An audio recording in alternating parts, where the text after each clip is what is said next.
En el episodio anterior estuvimos frente a un gigante. Hablamos del miedo, de la fe que no niega el miedo, sino que lo atraviesa, de la memoria de lo que Dios ya hizo y de una decisión, la decisión de buscar el rostro de Dios antes que el tamaño de aquello que nos amenaza. Hoy aparece otra escena. No hay un ejército frente a nosotros. No hay una batalla. No hay una piedra en una onda. Hay un hombre que ya hizo muchísimo y ahora está agotado. A veces pensamos que después de haber sido fuertes, después de haber hecho todo lo que podíamos hacer, algo finalmente va a cambiar. Pero no siempre ocurre así. A veces hacemos un esfuerzo extraordinario y sin embargo la realidad que esperábamos modificar permanece igual. Y entonces llega el cansancio. Y ese cansancio no es solamente físico, también mental, emocional, espiritual. ¿Qué ocurre cuando alguien que acaba de experimentar una de las manifestaciones más extraordinarias del poder de Dios termina poco después escondido en el desierto y deseando morir? Ahí empieza hoy, en este episodio de Desde la Palabra, nuestro encuentro con Elías.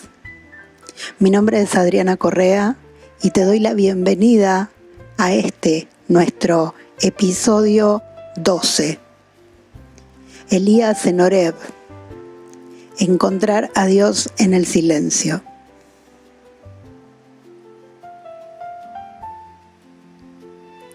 Te invito a que escuchemos juntos la palabra de Dios. Vamos a leer 1 Reyes 19, del 1 al 18. Estamos leyendo en esta serie la versión Reina Valera.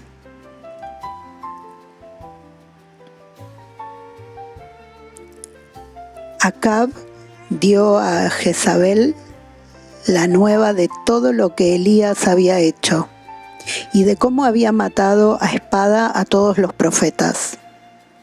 Entonces envió Jezabel a Elías un mensajero diciendo: «Así me hagan los dioses y aún me añadan, si mañana a estas horas yo no he puesto tu persona como la de uno de ellos».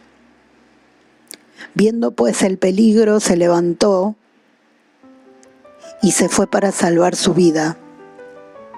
Y vino a Beerseba, que está en Judá, y dejó allí a su criado.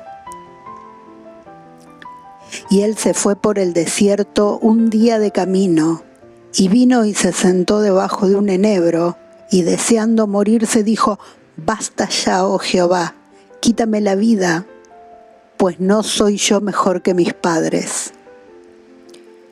Y echándose debajo del enebro se quedó dormido. Y he aquí, luego un ángel le tocó y le dijo: «Levántate, come». Entonces él miró, y he aquí a su cabecera una torta cocida sobre las ascuas y una vasija de agua. Y comió y bebió, y volvió a dormirse. Y volviendo el ángel de Jehová la segunda vez, lo tocó diciendo: «Levántate y come, porque largo camino te resta». Se levantó, pues, y comió y bebió. Y fortaleciendo con aquella comida, caminó 40 días y 40 noches hasta Horeb, el monte de Dios. Y allí se metió en una cueva, donde pasó la noche. Y vino a él la palabra de Jehová, el cual le dijo: «¿Qué haces aquí, Elías?». Él respondió: He sentido un vivo celo por Jehová, Dios de los ejércitos, porque los hijos de Israel han dejado tu pacto, han derribado tus altares y han matado a espada a tus profetas. Y solo yo he quedado y me buscan para quitarme la vida. Él le dijo: sal fuera y ponte en el monte delante de Jehová. Y he aquí Jehová que pasaba, y un grande y poderoso viento que rompía los montes y quebraba las peñas delante de Jehová. Pero Jehová no estaba en el viento. Y tras el viento un terremoto, pero Jehová no estaba en el terremoto. Y tras el terremoto un fuego, pero Jehová no estaba en el fuego. Y tras el fuego un silbo apacible y delicado. Y cuando lo oyó Elías, cubrió su rostro con su manto y salió y se puso a la puerta de la cueva. Y he aquí vino a él una voz diciendo: ¿qué haces aquí, Elías?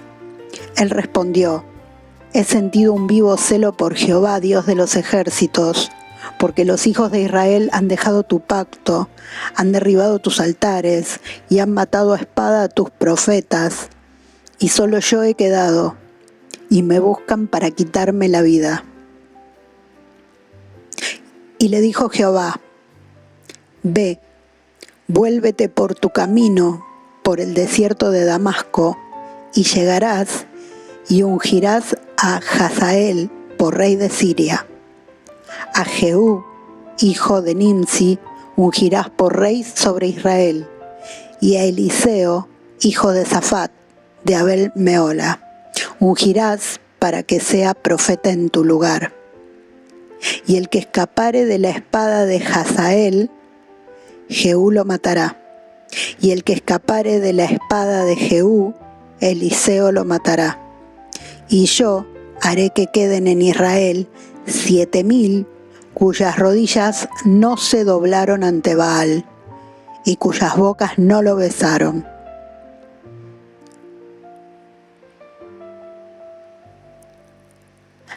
Ahora que hemos escuchado el capítulo completo,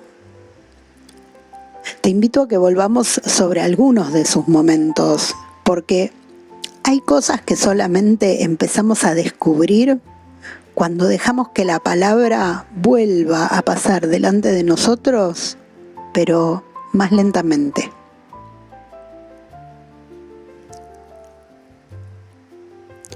Para poder entender y ponernos en el lugar de alguna manera de este Elías y comprender qué es lo que le está pasando cuando llega al desierto, tenemos que mirar de dónde viene Elías. Poco antes de esta escena, Elías acababa de vivir uno de los momentos más extraordinarios y también más extenuantes y más demandantes y más sacrificados de toda su vida.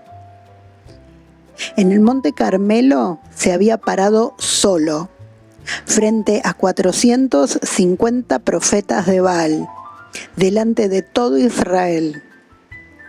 Había orado: Jehová, Dios de Abraham, de Isaac y de Israel, sea hoy manifiesto que tú eres Dios en Israel. Y el fuego había caído del cielo, había consumido el holocausto, la leña, las piedras y hasta el agua de la zanja. Y el pueblo entero se había postrado diciendo: Jehová es el Dios, Jehová es el Dios. Después de eso, Elías oró por el fin de una sequía que llevaba 3 años. Y cuando la lluvia finalmente llegó, algo asombroso sucedió. La mano de Jehová vino sobre él, y él corrió delante del carro de Acab, delante del rey, todo el camino hasta Jezreel. Sostuvo una tensión enorme, un enfrentamiento público, una oración sostenida por la fe de todo un pueblo, y después un esfuerzo físico extremo. Y entonces llega la noticia. Jezabel, al enterarse de lo que había pasado con sus profetas, envía un mensajero con una amenaza directa: mañana a esta hora, tu vida será como la de ellos. Y ahí está el contraste que en este episodio te invito a mirar con cuidado. Y tiene que ver con que el mismo hombre que acababa de ver caer fuego del cielo, el mismo hombre que había sido testigo de una de las manifestaciones más contundentes del poder de Dios, se levanta y huye para salvar su vida. No vamos a convertir la conducta de Elías en un diagnóstico clínico. No sabemos exactamente qué pasaba dentro de Elías. Pero sí podemos leer en la palabra, en el propio texto, cansancio. Cansancio, agotamiento, miedo, desánimo, frustración. Una sensación de que después de tanto, nada cambió como él esperaba.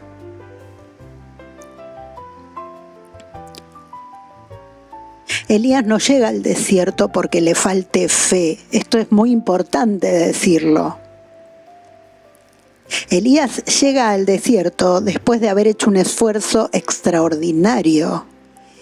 Y esto es importante para quienes hoy sienten: pero yo hice todo lo que tenía que hacer y aún así nada cambió como esperaban.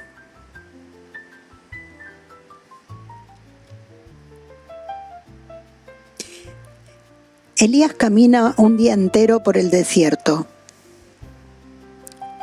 y se sienta debajo de un enebro.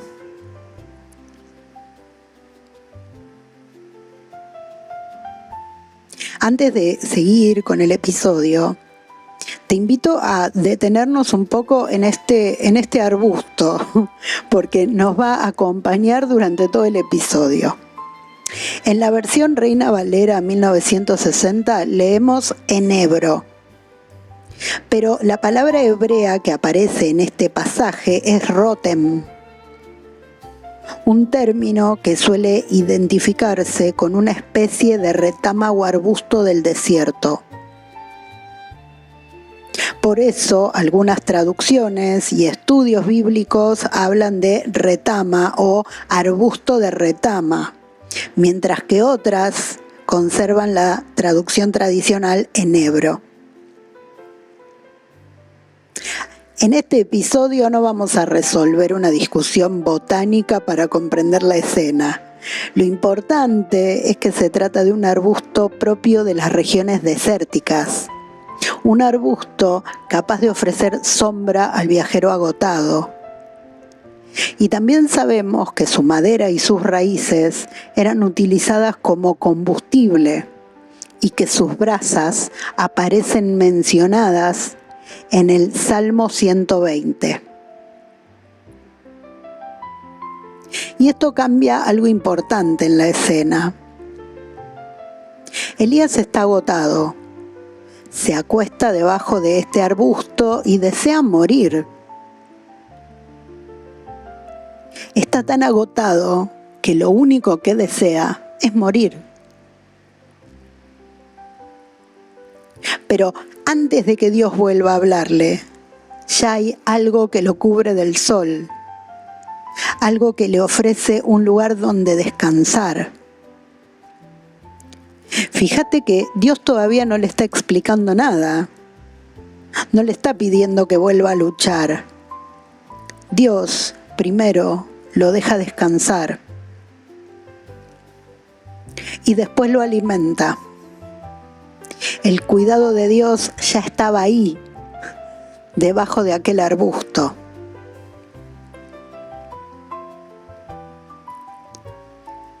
Y bajo esa sombra, deseando morirse, Elías dice: basta ya, oh Jehová, quítame la vida, pues no soy yo mejor que mis padres.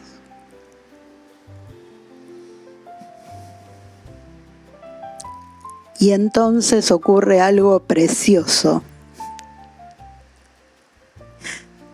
Dios no se presenta frente a Elías y comienza con una explicación teológica. No le dice, Elías, estás interpretando mal la situación. Dios primero lo deja descansar, después lo alimenta, después le da agua, después lo deja dormir nuevamente. Y solamente cuando el cuerpo de Elías está sostenido, el ángel vuelve por segunda vez y le dice, levántate y come, porque largo camino te resta. Dios también cuida el cuerpo. Y hay algo en ese cuidado. En el Salmo 120 aparece una imagen que nos ayuda a entender por qué este arbusto no es un detalle menor. Porque Dios piensa en todo, hasta en los detalles más pequeños que nos pasan inadvertidos. Agudas saetas de valiente con brasas de enebro. Es la misma palabra hebrea, rotem, en el Salmo 120. Y las brasas de este arbusto eran conocidas por conservar el calor durante mucho tiempo, aun cuando el fuego ya no pareciera visible por fuera. Vamos otra vez. Este arbusto, rotem, una de las características que tenía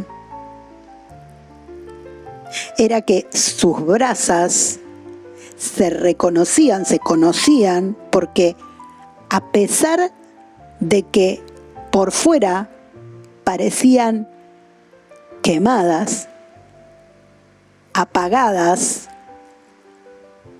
consumidas, podían conservar el calor durante mucho tiempo.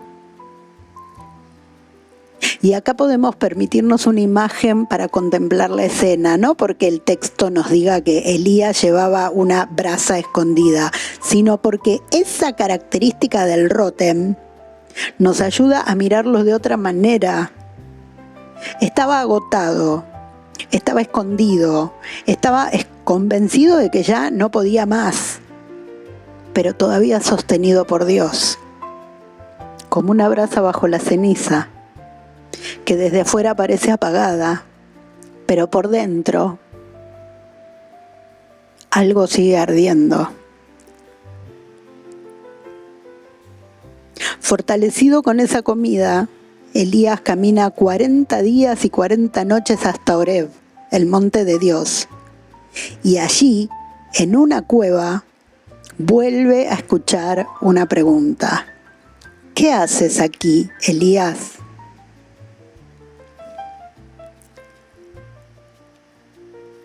Acá te invito a que tengamos mucho cuidado con esta pregunta, porque hay algo en lo que podemos caer con facilidad. Podemos leer esta pregunta como si Dios estuviera corrigiendo a Elías. ¿Qué haces aquí, Elías, que no estás donde tenés que estar? Ordenándole la mirada, señalándole un error. Pero no, es más íntimo que eso. Dios ya sabe dónde está Elías. Dios sabe qué ocurrió con Elías. Ya conoce su miedo, su cansancio, su dolor y también su manera de interpretar lo que está pasando. Pero Elías necesita ponerlo en palabras delante de Dios. Cuando leí esa pregunta en la palabra, algo iluminó, algo se encendió adentro mío y lo quiero compartir con vos. Cuando leemos esta pregunta en este pasaje, la pregunta que Dios le hace a Elías, cuando la leemos con atención, nos lleva a otra escena de la Escritura. Dios le pregunta a Elías, ¿qué haces aquí, Elías? Y es imposible no recordar aquella otra pregunta, mucho más antigua, que Dios hace en Génesis. ¿Dónde estás tú? No nos vamos a detener ahora en todo lo que había sucedido con Adán y Eva. Nos interesa solamente esa pregunta, porque Dios sabía dónde estaba Adán. Y del mismo modo, Dios sabía perfectamente dónde estaba Elías y qué le estaba pasando. Entonces, ¿por qué pregunta? Quizás porque hay algo que Dios no quiere hacer por nosotros. Dar ese paso que nos corresponde dar a nosotros, el paso de salir del escondite, el paso de dejar de esconder lo que nos pasa, el paso de abrir el corazón y enfrentarnos a aquello de lo que intentamos huir, aquello que escondemos en excusas, en pretextos, en palabras adornando, dando vueltas. Elías responde: he sentido un vivo celo por Jehová, Dios de los ejércitos, y solo yo he quedado, y me buscan para quitarme la vida.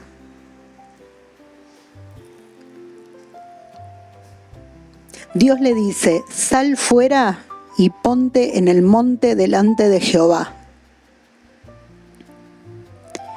Y entonces pasa un viento grande y poderoso que rompe los montes y quiebra las peñas, pero Jehová no está en el viento.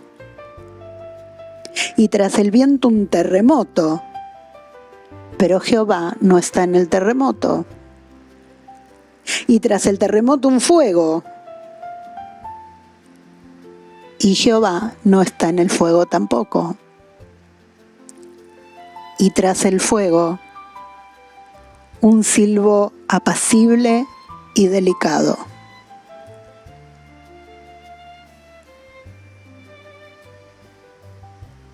Sería demasiado simplificador decir que Dios siempre habla en el silencio. Elías ya conocía al Dios del fuego. Lo había visto caer sobre el altar del Carmelo. Ahora tiene que aprender a reconocer al Dios que se manifiesta de otra manera. Y cuando Elías oye ese silbo apacible, cubre su rostro con su manto, sale y se pone a la puerta de la cueva, y la pregunta vuelve a llegar: ¿qué haces aquí, Elías?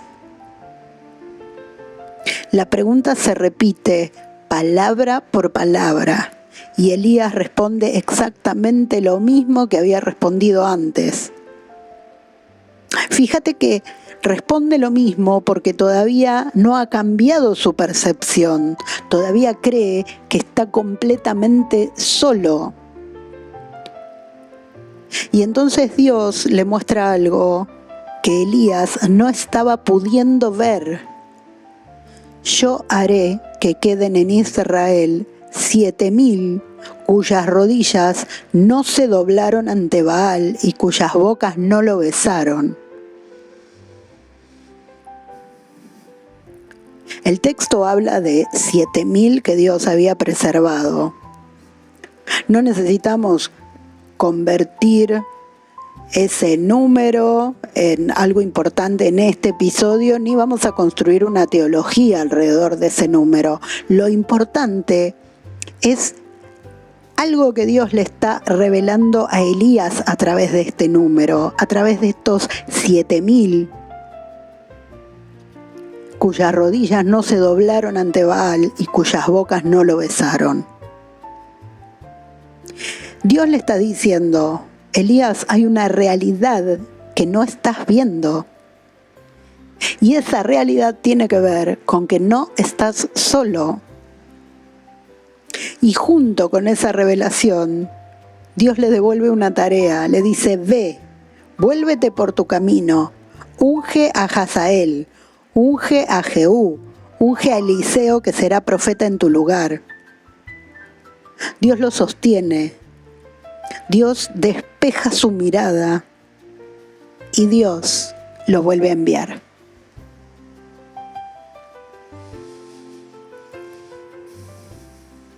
Pienso en algunas escenas, algunas situaciones de nuestra vida cotidiana. Hay personas que oran, que sirven, que acompañan, que hacen todo lo que creen que Dios les pide, y aún así la respuesta que esperan no llega.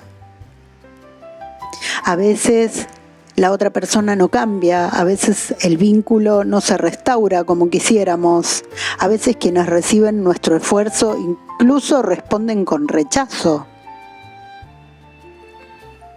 ¿Qué pasa dentro de nosotros cuando nuestro esfuerzo extraordinario no consigue cambiar la realidad que queríamos cambiar?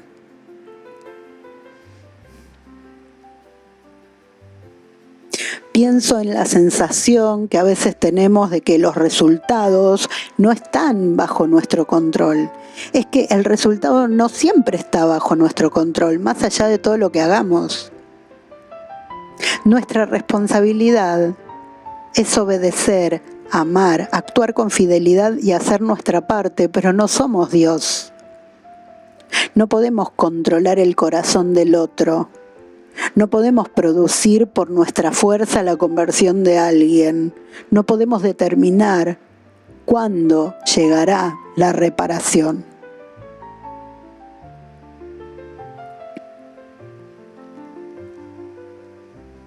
Pienso también en quienes sirven hasta agotarse.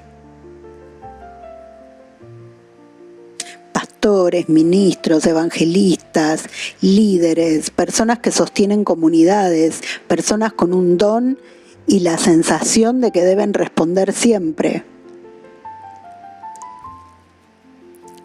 Elías tenía fe. Elías conocía a Dios. Elías había visto a Dios actuar de manera extraordinaria. Y aún así se cansó. Esto nos permite desmontar una idea que a veces se vuelve un poco peligrosa. Tener una vocación no nos convierte en personas incansables. Tampoco significa que cada fracaso aparente sea un fracaso espiritual. A veces simplemente estamos agotados. ¿Estás intentando sostener con tus propias fuerzas algo que Dios nunca te pidió que sostuvieras en soledad? Pensemos también en la soledad. Aquella que sentimos cuando comenzamos un camino de fe y descubrimos que quienes nos rodean, nuestro círculo más cercano, una familia, una pareja, nuestro entorno cercano, todavía no acompaña ese proceso, no lo entienden, porque puede haber incomprensión, distancia, indiferencia, bromas, descalificaciones, subestimación del proceso propio, vínculos que necesitan restauración. Y aquí tenemos que ser muy cuidadosos. No se trata de abandonar a los nuestros, al contrario. Podemos pedir a Dios conversión, restauración, reconciliación, sanidad de esos vínculos. Pero desde nuestra vida cotidiana podemos recibir también esta imagen que le fue revelada a Elías, cuando nuestro entorno más cercano no comprende nuestro camino de fe. Nuestra familia no queda reducida a las personas que viven bajo nuestro mismo techo, a ese círculo cercano. Hay una familia en Cristo que todavía no conocemos completamente. Hay una comunidad de fe, un pueblo, otros que también están caminando. Si tu entorno más cercano todavía no puede acompañarte en este camino, no significa que lo estés transitando en soledad. No estás solo, no estás sola en esto. Primero está Dios y después existe también esa familia más amplia que Él nos va mostrando.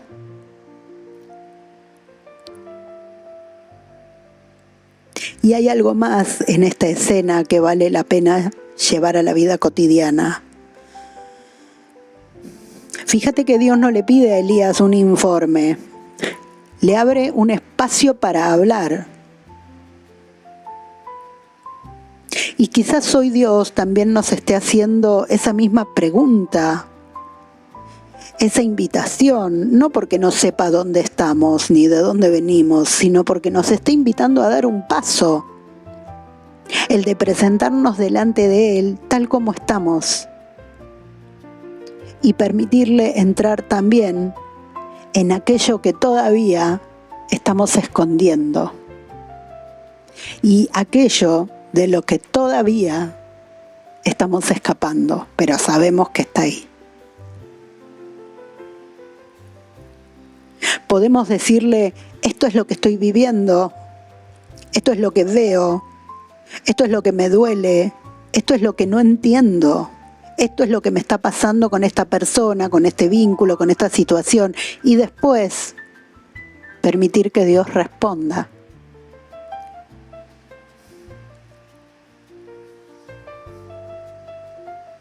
Para estos días quisiera invitarte a guardar una frase en tu corazón.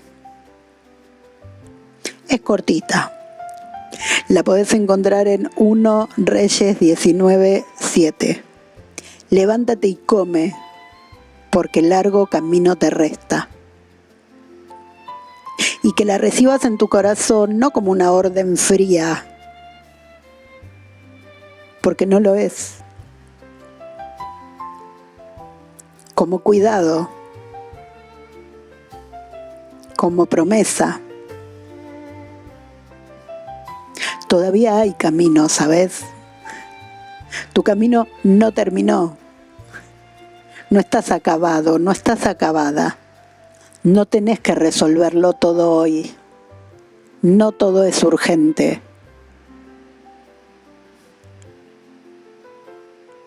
Primero levántate. Come. Descansá. Y después camina.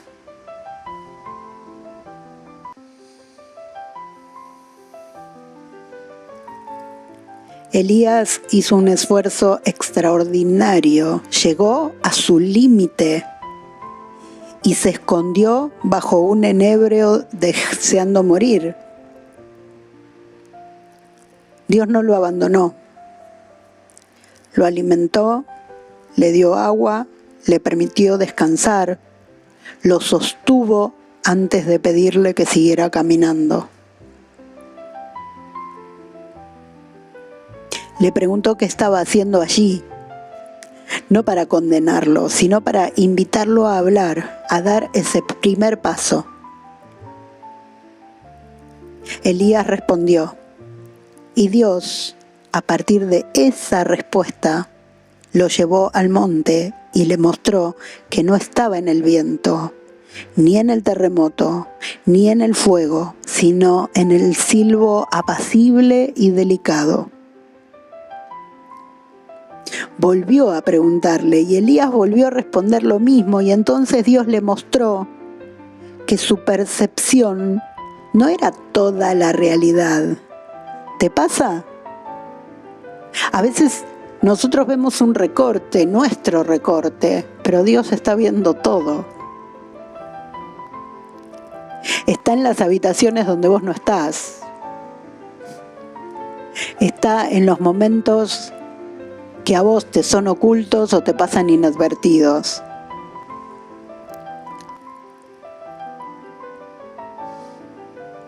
Dios le muestra a Elías que su percepción no era toda la realidad. Había 7.000 que no habían doblado sus rodillas ante Baal. 7.000.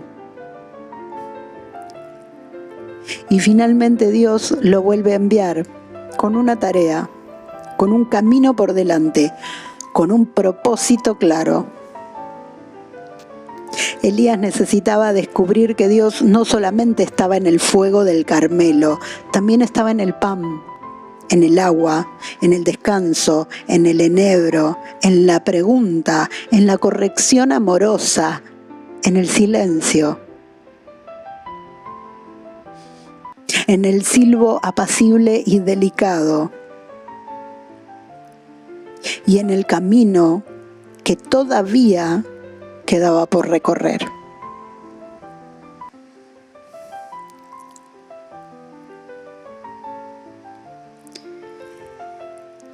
Te invito a que hagamos juntos una pequeña oración.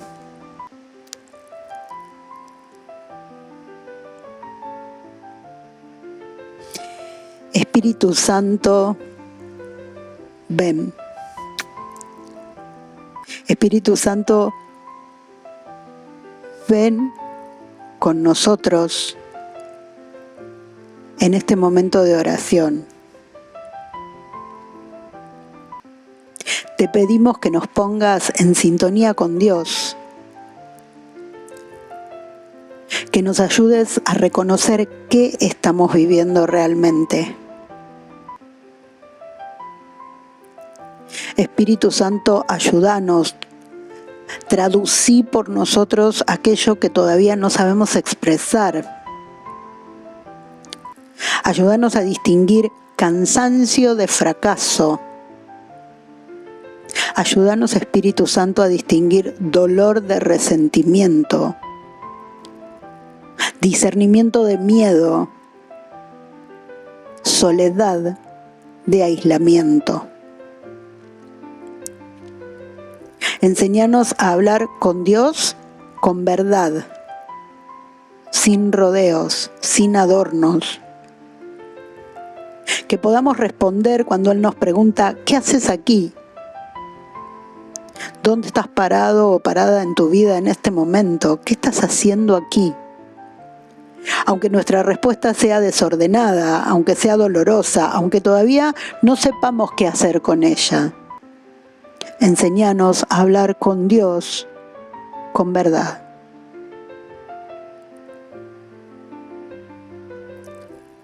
Enséñanos a que desde esa verdad podamos ponernos delante de Jesús, a que podamos entregarle lo que encontramos cuando nos animamos a mirar hacia adentro.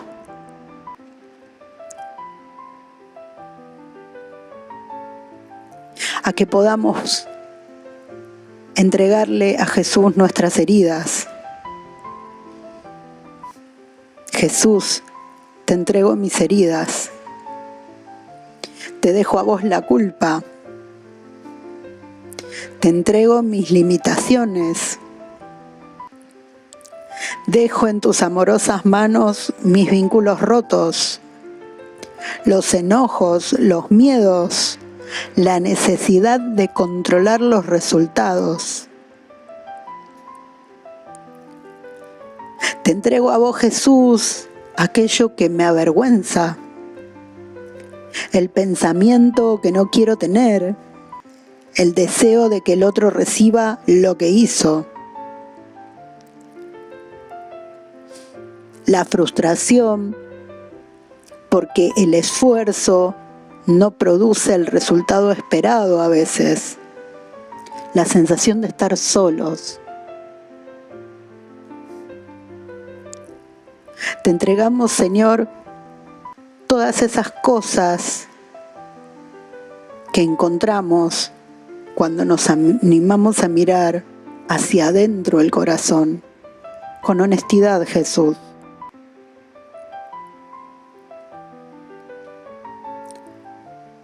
Te las entregamos para que vos las tengas, para que vos ordenes, para que seas puente y mediación hacia nuestro Padre.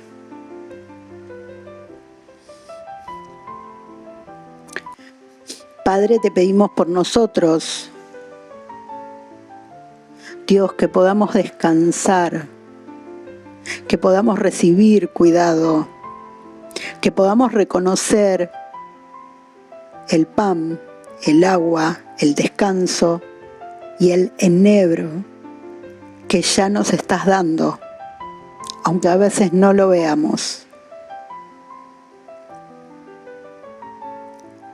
Te pedimos, Dios, por nuestros vínculos, por nuestra familia, por quienes viven cerca nuestro, por nuestros hijos, nuestras parejas, nuestros amigos, por quienes sentimos como familia. Te pedimos conversión, restauración, reconciliación, sanidad, y te entregamos aquello que nosotros no podemos producir en el corazón del otro.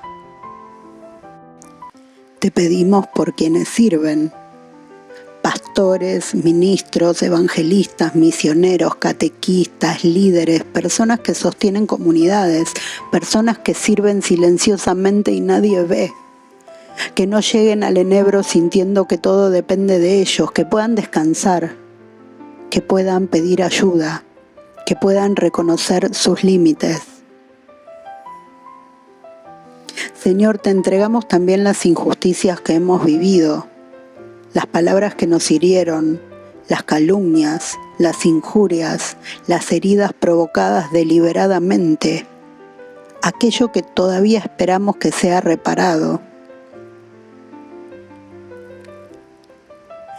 No queremos convertirnos en administradores de la justicia que a vos te corresponde. Te pedimos, Señor, discernimiento para actuar cuando debamos actuar y la humildad para dejar en tus manos aquello que solamente vos podés juzgar y reparar. Y Señor, cuando miremos alrededor y sintamos que nadie entiende nuestro camino, recordanos que no estamos solos. Danos ojos y discernimiento para reconocer a nuestra familia en Cristo.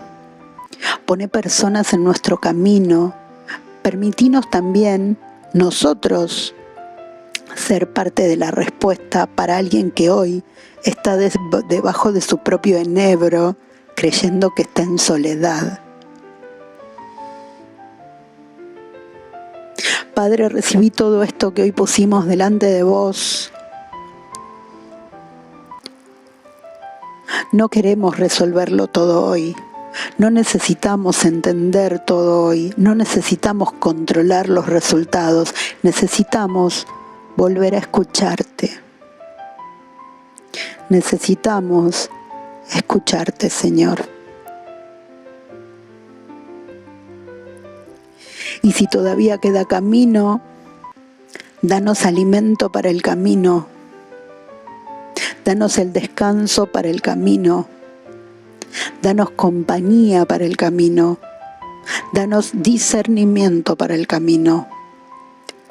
Y danos la humildad de volver a preguntarte dónde estamos cuando nos perdamos. Amén.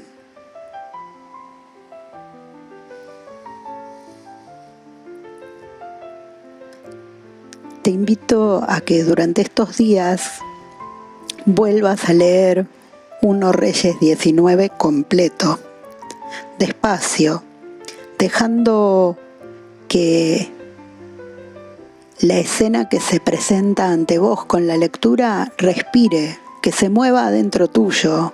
Y si tenés tiempo, volvé también a 1 Reyes 18 para recordar de dónde venía Elías, y al Salmo 124 para mirar otra vez esa imagen del enebro. Hacelo con un corazón dispuesto y hacelo desde estas dos preguntas. ¿Estoy en este momento tan agotado o agotada esperando que Dios cambie lo que me duele, que ya no puedo reconocer cómo Dios me está cuidando? Y la segunda pregunta son 3 palabras. ¿Qué haces aquí? No como reproche, como invitación a volver a mirar. Cuando llegue el cansancio, recordá, hay un lugar para descansar antes de seguir caminando. Cuando sientas que estás solo o sola, recordá, hay otros 7.000 que tampoco doblaron sus rodillas. Y cuando busques a Dios, no lo busques solamente en el ruido. No dejes de escuchar también el silbo apacible.